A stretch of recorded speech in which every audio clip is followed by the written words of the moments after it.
आपके अपनी YouTube channel रागा study class में दोस्तों आपका स्वागत है। दोस्तों जैसा कि आपका कक्षा 11वीं का 3 अप्रैल को सबसे पहले हिंदी का वार्षिक परीक्षा का पेपर है। लगातार मैं आपको हिंदी विषय की तैयारी करा रहा हूं। तो ओके, इससे पहले दोस्तों मैं आपको क्या आरोह के काव्यखंड गद्यखंड के ओके अति महत्वपूर्ण वस्तुनिष्ठ साथ ही क्या है क्वेश्चन आंसर बता दिए हैं, साथ ही वेतन के भी एमसीक्यू बता दिए हैं, मतलब वस्तुनिष्ठ बता दिए हैं। ओके, तो आज की इस वीडियो में हम क्या है वेतन के क्या अति महत्वपूर्ण क्वेश्चन आंसर देखने वाले हैं। ओके, विद सॉल्यूशन साथ, इसलिए क्या है वीडियो को ध्यान से अंत तक देखिएगा। ओके, क्वेश्चन ही बताऊंगा, साथ ही मैं आपको सॉल्यूशन बताऊंगा। ओके, और जो सबसे ज्यादा महत्वपूर्ण है वही बताऊंगा। ओके, और उनका सॉल्यूशन भी आपको मैं समझाऊंगा, इसलिए वीडियो को ध्यान से अंत तक देखिएगा। वीडियो को देखते ही देखते आपको याद हो जाएगा अगर आप वीडियो को ध्यान से अंत तक देखते हैं। ओके, तो वीडियो को फुल क्वालिटी में देखें तो आपको क्या है समझने में कोई भी दिक्कत नहीं होगी। वीडियो को लाइक नहीं, वीडियो को लाइक करके चैनल को सब्सक्राइब करके बेल आइकन प्रेस कर लीजिएगा, जिससे मैं आपको क्या है सभी पेपरों में आपकी लगातार आपकी तैयारी कराकर आपकी क्या है बेहतरीन परसेंटेज बनवा सकूंगे। तो चलिए स्टार्ट कर लेते हैं। तो सबसे ज्यादा इंपॉर्टेंट है आपका वेतन पुस्तक में। ओके, 2-3 सबसे ज्यादा इंपॉर्टेंट है जो प्रीवियस ईयर पेपर में आते रहे। सबसे पहला है आपका लता मंगेशकर के गायन की विशेषताएं लिखी, बहुत ही ज्यादा इंपॉर्टेंट है, रट के जाना है एकदम। ओके, रट के जाना है। आपको 2-3 क्वेश्चन बताऊंगा, वो आपके आप फिक्स रहता है, रट के आपको जाना है। ओके, 2 नंबर के क्वेश्चन आपका रहने वाला है। ओके, तो लता मंगेशकर के गायन की विशेषताएं कौन कौन सी है, तो आपको क्या है 2 नंबर क्वेश्चन आना है, 2 आपको लिखना है, फिर भी आपको 3 अच्छे से तैयार कर लेना। पहले आपको तैयार कर लेना है सुरीलापन। ओके, तो सुरीलापन तो क्या है लता के गायन में सुरीलापन है, उनके स्वर में अद्भुत मिठास, तन्मयता, मस्ती, लोच आदि है, उनका उच्चारण मधुर गूंज से परिपूर्ण रहता है। ओके, दूसरा है कोमलता और मधुरता। ओके, क्या मुग्धता, लता के स्वरों में कोमलता और मुग्धता है। ओके, तीसरा है स्वरों में निर्मलता, लता के स्वरों में निर्मलता है, यह उनके गायन में झलकता है। ओके, फिर आपका नेक्स्ट है नाद में उच्चारण, यह लता के गायन की सबसे विशेषता है। ओके, अपनी विशेषता है, उनके गीत के किन्हीं 2 शब्दों का अंतर स्वरों का आलाप द्वारा सुंदर रीति से भरा होता है। जैसे कठिन लग रहा है तो आगे के 3 आपको तैयार कर लेना है। ओके, कोई भी आपको 2 लिखना है, वैसे भी आपको 2 नंबर क्वेश्चन रहने वाला है। बाकी सॉल्यूशन ये स्क्रीनशॉट ले लीजिए। ओके, आगे ये भी सॉल्यूशन दिया है, पढ़ सकते हैं, बाकी आपको 2 लिखना है। ओके, फिर आगे देख लेते हैं। आगे दोस्तों आपको तैयार करना, यही बहुत ही ज्यादा इंपॉर्टेंट है, प्रीवियस ईयर पेपर में कई बार आ चुका है।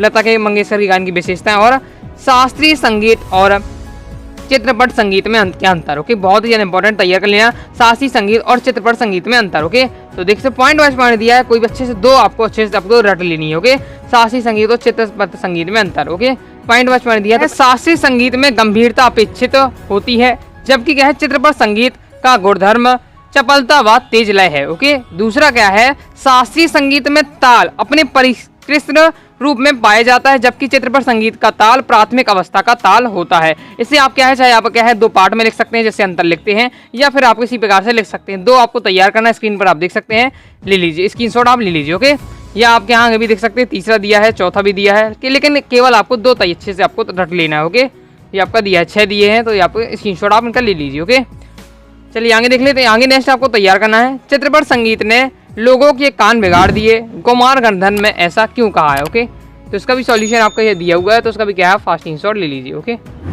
ये आपका दिया हुआ है, तो फास्ट स्क्रीनशॉट आप ले लीजिए। ओके, जो इंपॉर्टेंट रहेगा सबसे ज़्यादा मैं उससे आपको समझा दूंगा, बाकी आप देख लीजिएगा। ओके, चलिए आगे देख लेते हैं।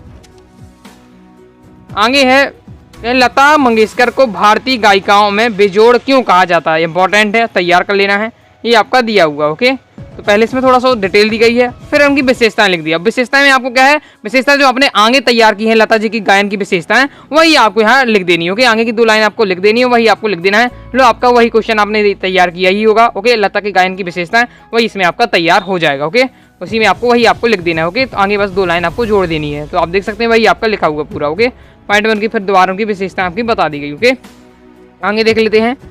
नेक्स्ट है, ये इंपॉर्टेंट है, बहुत ज़्यादा इंपॉर्टेंट है, कुई वाले चैप्टर से बहुत ज़्यादा इंपॉर्टेंट है। कुई का मुंह छोटा रखने से के क्या कारण है, मतलब जो कुई का होता है कुआं की जो क्या होता है मुंह होता है उससे वो छोटा होता है, लेकिन ऐसा क्या कारण है। ओके, तो उसके कारण ये दिए हुए हैं, आप पढ़ सकते हैं। ये पहला पॉइंट दिया है, तो देख लीजिए स्क्रीनशॉट आप इसका ले लीजिए। ओके, इसके बाद ये आपका दूसरा पॉइंट दिया हुआ है, तो उसका भी आप क्या है फास्ट स्क्रीनशॉट ले लीजिए। ओके, आप समझ चुके होंगे। नेक्स्ट है आपके 3 को बहुत ज़्यादा इंपॉर्टेंट, पालर पानी किसे कहते हैं, पाताल पानी किसे कहते हैं, और रेणाजी पानी किसे कहते हैं। ओके, तीनों पानी को आपको अच्छे से तैयार कर लेना है, लेकिन सबसे ज़्यादा प्रीवियस ईयर पेपर में जो क्वेश्चन आया है वो है रेणाजी पानी, टिक भी लगा है, रेणाजी पानी किसे कहते हैं, बहुत ज़्यादा इंपॉर्टेंट है रेणाजी पानी। तो रेणाजी पानी को आपको अच्छे से तैयार करना है। रेणाजी पानी क्या है, रेणाजी पानी धरातल से नीचे उतरता लेकिन पाताल में न मिलने वाला पानी डेढ़ाजी पानी कहलाता है। वर्षा जल को मापने के लिए रेजा शब्द का प्रयोग होता है। रेजा का माप धरातल पर हुई वर्षा को नहीं, धरातल में समाई हुई वर्षा का मापन करता है। ओके, ये हो जाता है आपका रेणाजी पानी। आगे देख लेते हैं। आगे दोस्तों आपको नेक्स्ट तैयार करना है। बेबी क्या है हवलदार को किन प्रसिद्ध लेखकों के नाम से याद थे। ओके, किन प्रसिद्ध लेखकों के नाम याद थे, तो आप पढ़ लीजिएगा। ओके, इंपॉर्टेंट नहीं है ज़्यादा, लेकिन आप एक बार रिवीजन कर लेना है। ओके, दूसरा है तातुस ने बेबी हवलदार को पेन और कॉपी देकर क्या कहा था। ओके, तो ये भी आप पढ़ लीजिएगा, पूरा आपका दिया हुआ। ओके, आगे देख सकते हैं। आगे क्वेश्चन दिया हुआ है आपका, तातुस बेबी हवलदार को क्या मानते थे और क्या कहते थे। ओके, इसका भी आप पढ़ लीजिएगा। कहानी पढ़ी होगी तो आपके लिए बाएं हाथ का एक बार पढ़ लेंगे तो आपको समझ में आ जाएगा कि हाँ मुझे क्या पूछा जा रहा है, क्या लिखना है। ओके, और अभी तक आपने वीडियो को लाइक करके चैनल को सब्सक्राइब करके बेल आइकन जरूर प्रेस कर लीजिएगा। इससे मैं आपके सभी विषय में आपकी तैयारी करा सकूँ बेहतरीन परसेंटेज। साथ ही में आपकी कक्षा 12वीं की भी विषय की भी कक्षा 12वीं में आप जब पहुंचेंगे तो उसकी मैं आपको पूरी आपकी तैयारी करा सकूँ। ओके, तो सब्सक्राइब करके जरूर रखिएगा। ये आपका हो जाता है। आगे देख लीजिए, ये इंपॉर्टेंट नहीं है तो इसलिए आपको डायरेक्ट देखते चलिएगा। मैं आपको क्रम से एक बार क्वेश्चन दिखा देता हूँ। ओके, तो आप पढ़ लीजिएगा। ओके, जो इंपॉर्टेंट है फिर आगे मैं आपको बता रहा हूँ कौन से आपको तैयार करना है इंपॉर्टेंट में। ओके, तो इसे क्या है स्क्रीनशॉट आप ले लीजिए। इसके आगे आपका ये दिया हुआ है। नेक्स्ट है बेबी हवलदार ने सर्वप्रथम चिट्ठी किसे और क्यों लिखी है। ओके, तो इसका भी आप दिया हुआ सॉल्यूशन, तो इसका क्या है फास्ट स्क्रीनशॉट ले लीजिए। इसका स्क्रीनशॉट आप ले सकते हैं फास्ट ही। ओके, नेक्स्ट देख लेते हैं। नेक्स्ट आपको तैयार करना है नेत्र और नेत्रक में क्या अंतर है। ओके, ये बहुत ही इंपॉर्टेंट है, इसे आपको तैयार कर लेना है। इसकी स्क्रीनशॉट आप ले सकते हैं। ओके, इसके बाद बहुत ही ज़्यादा इंपॉर्टेंट है, गुप्त काल को कलाओं का स्वर्ण युग क्यों कहा जाता है। बहुत ही ज़्यादा इंपॉर्टेंट है, अच्छे से आपको इसे तैयार कर लेना है।